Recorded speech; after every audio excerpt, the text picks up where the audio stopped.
To protect a city that sits lower than the sea, you could simply wall off the river mouth. But this is the main shipping lane into Rotterdam, Europe's largest port. A solid dam was impossible here. What they needed instead was an enormous gate, one that could open and close across a waterway nearly 1,200 feet wide. Normally it stays wide open for ships, but when a surge of about 10 feet is forecast, the system begins closing itself automatically, with no human hand on the controls. First, the dry docks holding the gates are flooded. The huge, hollow gates lift off their supports and float free, riding on the water like two enormous ships. Then the arms swing. Each gate hangs from a steel lattice arm about 780 feet long, and the two arms carry them out until they meet in the middle.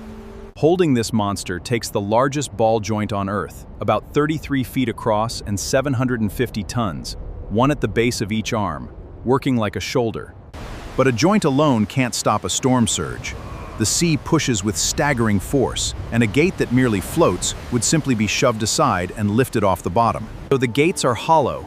They float like ships while moving, and once shut, seawater is pumped inside them over roughly 2 hours, turning them from boats into anchors. Heavy with water, each gate sinks and settles hard onto a sill built across the channel floor, sealing tight against the bed so nothing can slip underneath. Now the barrier holds two different seas apart. On one side, the surge piles up against the steel.